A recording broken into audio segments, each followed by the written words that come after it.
Fresh attacks across different parts of the country are once again putting serious pressure on President Tinubu's leadership, and Nigerians are paying close attention.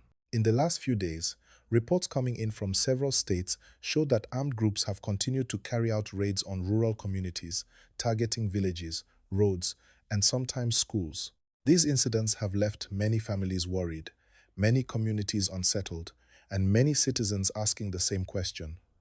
Are we really getting safer, or are the challenges simply changing form? What makes this situation more sensitive is the timing.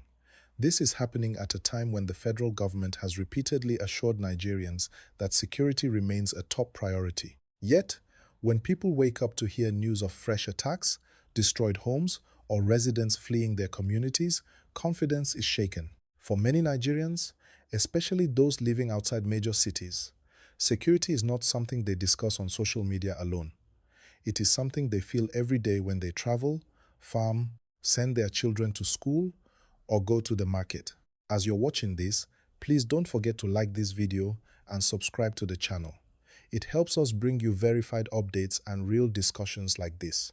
Now, let's talk about why this issue is drawing so much attention to President Tinubu's leadership. In any democracy, security is one of the strongest measures people use to judge a government. When citizens feel protected, they tend to be patient with other challenges like the economy or reforms. But when insecurity continues, every other policy begins to look weak in the eyes of the public. That is exactly why these fresh attacks are becoming a major talking point. Supporters of the government argue that security problems did not start today. They remind Nigerians that these challenges have been building for years, involving armed bandit groups, criminal networks, and long-standing local conflicts. They say no administration can solve such deep-rooted issues overnight. According to them, what matters is whether the government has a clear plan and the will to see it through.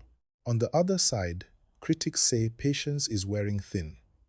They argue that Nigerians have heard promises before, and that results on the ground are what truly matter. When people still fear traveling at night or farming far from their homes, they feel the government must do more and do it faster. Please remember to like this video and subscribe so you don't miss further updates on this story. One thing that is clear is that insecurity affects everyone, directly or indirectly. Even people living in cities are not untouched. When rural communities are attacked, food production drops, prices rise, and the cost of living increases. So this is not just about safety. It also connects to hunger, inflation, and economic pressure. That is why many Nigerians are watching closely to see how the presidency responds, not just with words, but with visible actions. The government has continued to emphasize that security forces are active and that operations are ongoing in areas described as high risk. Officials often explain that some of these criminal groups are being pushed out of their strongholds and that this pressure can sometimes lead to desperate attacks. From this perspective, the attacks are seen as a sign that criminals are reacting to increased security efforts. However, for ordinary citizens, explanations do not always reduce fear. People want to see calm return to their communities. They want to hear fewer reports of attacks and more stories of safe roads, reopened schools, and displaced families returning home. Until that happens consistently, the debate around leadership and security will continue. If you're finding this breakdown useful, please like the video and subscribe to the channel. Your support keeps us going. Another important angle is public trust. Leadership is not only about giving orders, it is also about reassurance. When people trust that their leaders understand their pain and are acting in their best interest, they are more willing to endure difficult times. But when communication feels distant or repetitive, frustration grows.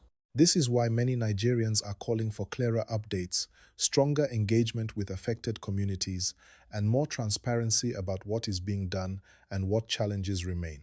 We also need to understand that insecurity is not the same everywhere.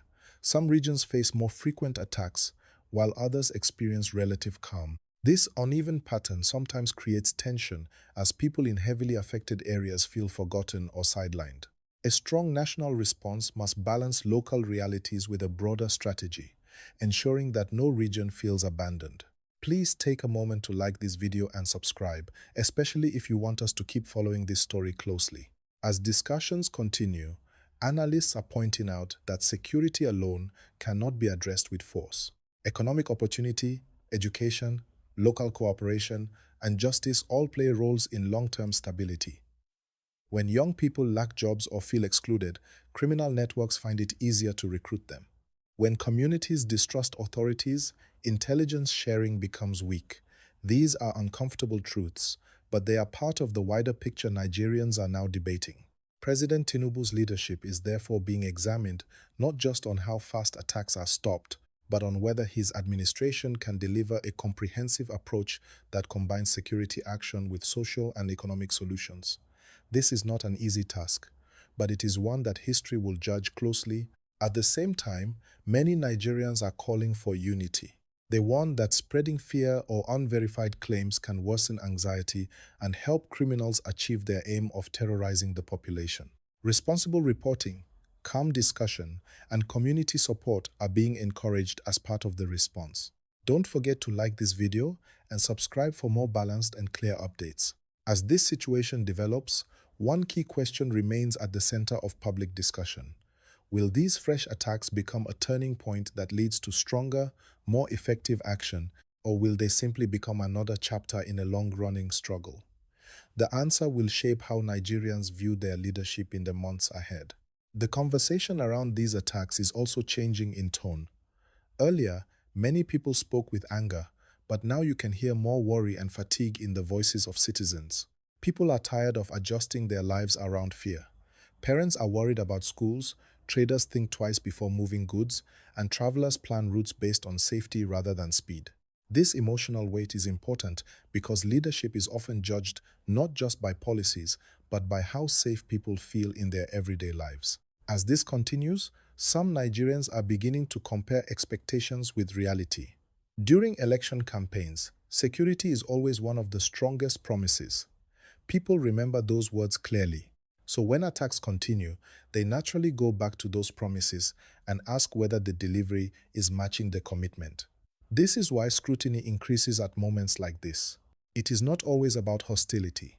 Sometimes it is about hope that leaders will rise to the challenge. If you're following this discussion closely, please like this video and subscribe to the channel. It really helps us reach more people who want clear and calm news updates.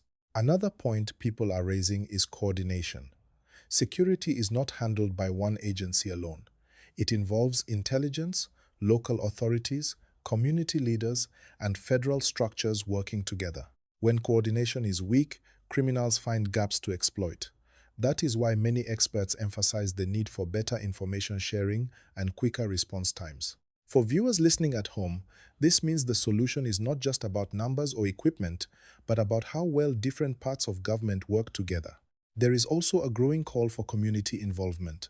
Residents often know their areas better than anyone else. When they trust authorities, they can provide early warnings that help prevent attacks. But trust takes time to build.